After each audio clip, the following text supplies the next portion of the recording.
just took care of it. We're not going to. What we're talking about, I'm not kidding, folks. Can I just tell you briefly?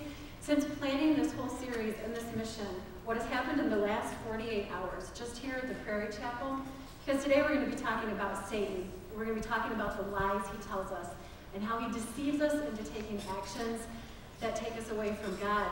But my computer crashed. I lost everything. I had to get my computer completely redone. So earlier this week, I got my computer back. I had my whole entire PowerPoint, everything in it. And get the computer back, wake up this morning, and I go to turn my computer on, and it says, System Recovery Insert Disk. It took 35 minutes, and I'm like, Lord, please let my computer come back on. It has everything. Computer came back on, come to church. Jeff goes to put up the song slides. All the pictures are missing from the song slides. Because yesterday, I came here to the school to set up some of the things, and I go to leave the school, and I go outside. My battery is dead on my car, and I left the school keys locked inside of the school building. So I was afraid to go to bed last night because I thought for sure my alarm clock wasn't going to go off this morning and that I would make it here. So again, appreciate your patience. And what the video series is pretty much talking about is that there are times where we have pain and we have suffering in our lives. Tragedies happen. People get cancer. People have car accidents. Lose your jobs, careers, lose a spouse. There's tragedies, things that happen. And what Satan tries to do is to put some distance between us and God during those times. And so, anyways, what the video showed was a young gal who, her son was dying from cancer. And what Satan was trying to do was to deceive them into thinking that God wasn't a part of this. That if God was so good, how could he let her son have cancer? So, to begin with this morning, I want to know if any of you have ever just had a fantastic year. Anybody in this room ever have a fantastic year? Things are going great. You're on top of the world. You know, you're looking up at God saying, man, this couldn't be any better. I am so blessed. You know, I had a year like that, and I tell you, I look at God and it's like, God, you were so good. The year was 1989. I've been a Christian for 5 years. I had become a Christian 5 years prior to that on a mission trip to Haiti, and I had accepted Jesus as my Savior. So I'm going into 1989, man, I'm on top of the world. I'm on my second year at Muskegon Community College, pursuing a teaching degree. I had a passion to teach, and I had a passion to be a missionary.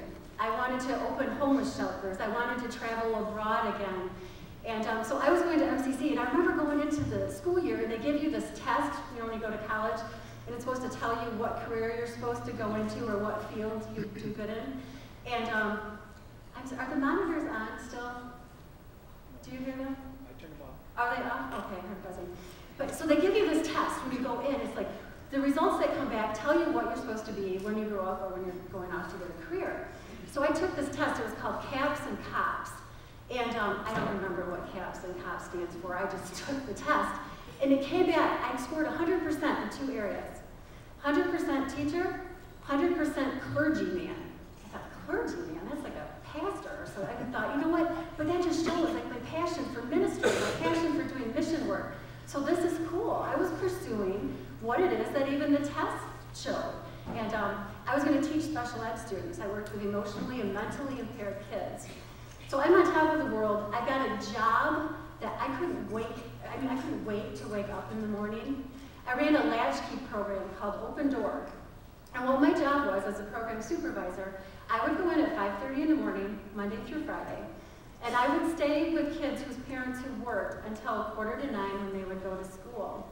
I'd provide them with breakfast and activities and play with them, and it was a blast. I had my own site. I had my own group of about 25 kids. And then every afternoon after school, they would come to me at about 3 o'clock, and I would stay with them until 6 when their parents came to get them. Friends, I cannot tell you how much fun I had with these kids. I had a particularly successful story. I had a gal in this group who had been severely abused. Her father had left. Mom was in an abusive relationship. I mean, their lives were just a mess. And Mary Kay was in my group, and throughout the course of a couple of years, Mary Kay's family came to know the Lord. Her mom got married, and she was on top of the world. In fact, Mary Kay helped throw me a birthday party that year, and the theme song was "Don't Worry, Be Happy." And one other thing too, the FDA would have not been impressed with what I used to serve my kids for breakfast. Their favorite breakfast treat were hot dogs cut up with syrup poured on top. And so, I mean, Miss Trish, can we have hot dogs and syrup? And yes, we had hot dogs and syrup. On top of that, I had a cousin. She's actually my second cousin, 49 years old. She had battled cancer, and she had all sorts of complications from diabetes. In fact, a few years prior to this, gangrene had set in. She lost her foot, and then pretty soon it spread up her leg. She ended up having it amputated up to there. But her name was Joni. Joni was in remission. She had had no problems with diabetes. Joni was like my best friend. From the time I was a kid, she lived just a couple blocks away from me, and I'd go down to visit Joni. And when my mom was really sick, she helped take care of me. But what I loved about Joni is she was the most sarcastic, funny person, just clever. I loved her. And she had a rule in her house. You could not go to her house at 4 o'clock in the afternoon because that was when she watched People's Court. And you were not allowed to interrupt her time with Judge Wapner. She also used to buy those magazines, you know, where you walk out the checkout line, it's like the Inquirer, the Examiner, you know, 5-headed monster found in Lake Michigan, an alien living underneath, you know, the railroad. And she'd buy those just to laugh at them. And, well, I would look at those when I was there. She almost killed me one time. I was reading through her Inquirer, and in the back, there's a classified section, you know, 40 plus looking for this or that, or boat for sale. Well, in this one section, I found an ad that was written by a prisoner, and it said, wrongly convicted, innocent felon, however it read, lonely, needing a friend, please pray for me. Well, I wrote to the man in prison, and I sent him my phone number as well as my home address.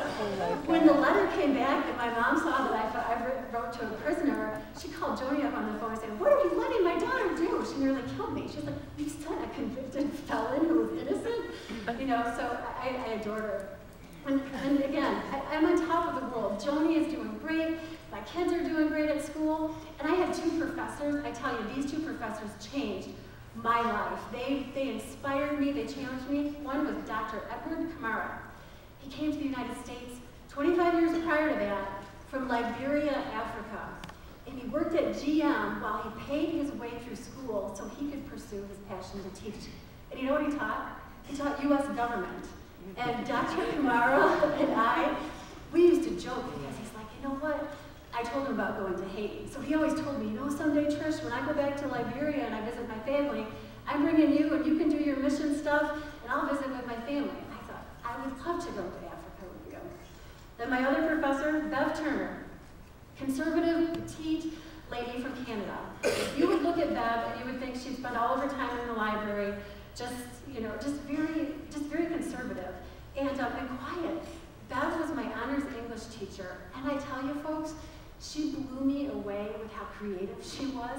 She would bring in like Bruce Springsteen music and tie it into like Tolstoy. She would bring in rap and tie it into, you know, the romantic period.